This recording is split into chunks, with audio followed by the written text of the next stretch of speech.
जय हिंद साथियों, एक बार फिर से स्वागत है आपका गुरुजी उत्तराखंडी की एक और नई क्लास में। तो बच्चों, इससे पहले हमने पर्वत शिखर के बारे में पढ़ा था पहले वाले पार्ट में। वो सारा पर्वत जितने भी थे उसमें सबसे ज़्यादा सारे के सारे उसमें कवर कर दिए हैं। ठीक हो गया। अब पार्ट 2 बचता है, जो बच गए थे थोड़े बहुत, उनको अब यहाँ पे को हम लोग देख लेते हैं। ठीक हो गया।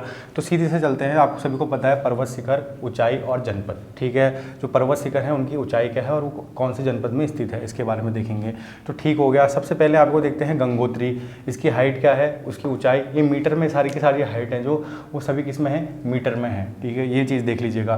6672 यानी कि 6672 कहाँ स्थित है पूछेगा, तो उत्तरकाशी डिस्ट्रिक्ट में स्थित है। उसके बाद मेरू पर्वत कहाँ है, तो उत्तरकाशी में है। ठीक है, इसकी हाइट कितनी है, ऊंचाई 66 यानी कि 6660 यानी कि 6660 इसकी हाइट होगी। कहाँ स्थित है, तो उत्तरकाशी डिस्ट्रिक्ट में स्थित है। ठीक हो गया। उसके बाद आता है नीलकंठ पर्वत, जिसकी ऊंचाई आपकी है 6597 यानी कि 6597, जो कहाँ स्थित है, चमोली डिस्ट्रिक्ट में। समझ चुके होंगे यहाँ तक के पॉइंट को। उसके बाद यमुनोत्री, 2 धामों में से एक है। वो जो बद्रीनाथ और केदारनाथ वाला था वो मैंने आपको वहाँ बता दिया। अब जो पहले वाले पार्ट में जो गंगोत्री और यमुनोत्री है वो इस पार्ट में देखने को मिल रहा है आप सभी को, 4 धाम। ठीक हो गया। इसकी हाइट 6400 यानी कि 6400, जो कहाँ है, उत्तरकाशी डिस्ट्रिक्ट में स्थित है। उसके बाद है आपका शिवलिंग पर्वत, जिसकी हाइट है आपकी 6543 6543, जो कहाँ स्थित है, उत्तरकाशी में। जो ये डैश करके बनाए हैं तो समझ लीजिएगा कि ये उत्तरकाशी, तो ये भी उत्तरकाशी और ये भी उत्तरकाशी। ठीक हो गया। उसके बाद शिवलिंग पर्वत के बाद है आपका आता है बंदरपूछ। बहुत इंपॉर्टेंट है, आयोग द्वारा इसमें से एक बार क्वेश्चन पूछा गया है कि बंदरपूछ जो पर्वत है वो कहाँ स्थित है। ठीक है, तो उसकी हाइट देख लेते हैं। 6320 इसकी हाइट होगी आपकी, जो कहाँ स्थित है, उत्तरकाशी के अंतर्गत स्थित है। ठीक हो गया, यहाँ तक समझ चुके होंगे। उसके बाद आता है आपका नंदा घूंगटी। नंदा घूंगटी की जो हाइट है आपकी 6309, जो कहाँ स्थित है, चमोली डिस्ट्रिक्ट में स्थित हो गया आपका। समझ चुके होंगे यहाँ तक के पॉइंट को। अब इसके बाद देखते हैं नंदा घूंगटी के बाद स्वर्गरोहिणी। बहुत इंपॉर्टेंट है स्वर्गरोहिणी, जो कहाँ है, चमोली में, जिसकी हाइट है आपकी 6252 यानी कि 6252, चमोली व उत्तरकाशी। अब इसमें 2 चीज़ मैंने आपको परसों भी बताई थी, परसों वाली क्लास में। जो 2 डिस्ट्रिक्ट में होंगे, मान लीजिए चमोली का वाला भाग हो गया और वो उत्तरकाशी वाला भाग हो गया, तो उसके बीचों बीच में ये चीज़ें स्थित होंगी। ठीक है, समझ चुके होंगे। उसके बाद आपका पड़ता है स्वर्गरोहिणी के बाद आपका है गौरी।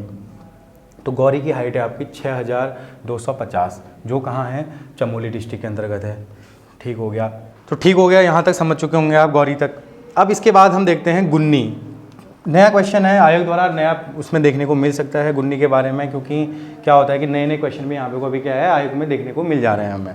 ठीक है, तो गुन्नी वाला जो पॉइंट है उसको देख लेते हैं। और सबसे पहले तो उसकी ऊंचाई 6180 यानी कि 6180 कहाँ स्थित है, इसकी बात करेगा कौन से जनपद में है, तो चमोली व पिथौरागढ़। आपको ऑलरेडी बताया हुआ है, अगर चमोली डिस्ट्रिक्ट ये है तो चमोली का जो इधर वाला भाग है पिथौरागढ़ का, तो उसके बीच में ये स्थित होगा। ठीक हो गया, समझ चुके हैं।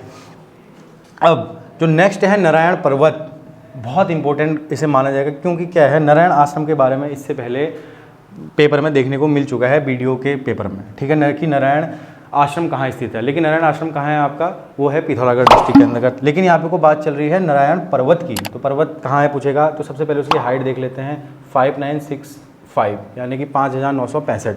ठीक है, तो कहाँ है, चमोली में। ठीक हो गया। दोनों चीज़ को अच्छे से देखिएगा, पर्वत अलग चीज़ है और आश्रम अलग चीज़ है। पर्वत पूछेगा तो चमोली, अगर आपसे आश्रम के बारे में पूछता है तो कहाँ हो जाएगा, पिथौरागढ़ में स्थित है।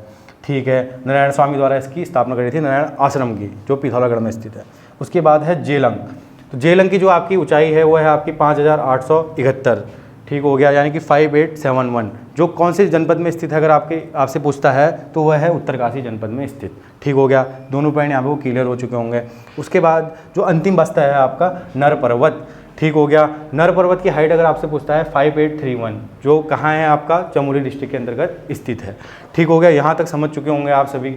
अब सबसे पहले तो जो आपका पहला पार्ट है, दूसरा पार्ट है, इन सभी के नोट्स बना लीजिएगा। और सेकंड चीज़, इसमें आपको एक ये चीज़ का फ़ायदा हो जाएगा, जो इसकी हाइटें लिखी गई हैं ये इनकी हाइट के अकॉर्डिंग लिखी गई हैं। यानी कि जो पहले नंबर 1 में था, यानी कि जो उसकी नंदा देवी के बारे में बताया था आपको, पश्चिमी, वहाँ से लेके इसकी जो लास्ट नर पर्वत तक है, तो ये क्या है, सीक्वेंस वाइज इसकी हाइट दी गई है इसमें। तो सीक्वेंस वाइज इसको देख लीजिएगा। ठीक हो गया। और इसमें साथ ही साथ जो यमुनोत्री, गंगोत्री और केदारनाथ, बद्रीनाथ, इनकी हाइट भी पहले वाले पार्ट में मैंने बताई है, ठीक हो गया। तो गंगोत्री और यमुनोत्री की इसमें हो गई और बाकी की किस्में होगी आपकी पहले वाले पार्ट में, तो उसको भी आप देख लीजिएगा।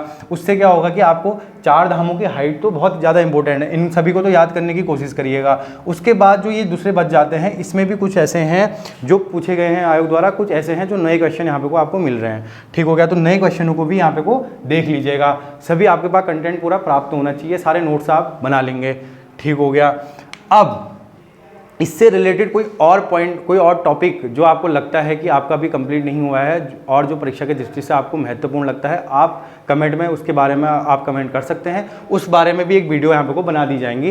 तो जिसको जो चीज़ में डाउट हो रहा है, जिसको जो चीज़ पढ़नी है और पूरी डिटेल में पढ़नी है, तो उसको भी वो वहाँ पे को कमेंट में बोल सकता है उसके बारे में। तो कमेंट में बोलेगा तो उसके बाद उसके टॉपिक के ऊपर ये वीडियो बना दी जाएंगी, ठीक हो गया। तो घबराने की कोई ज़रूरत नहीं है, सारे कंटेंट आपको यहाँ पे को मिल जाएंगे और सभी जितनी हो सके आने वाले एग्जामों में उसकी तैयारी आप कर सकते हैं उसके बाद, ठीक हो गया।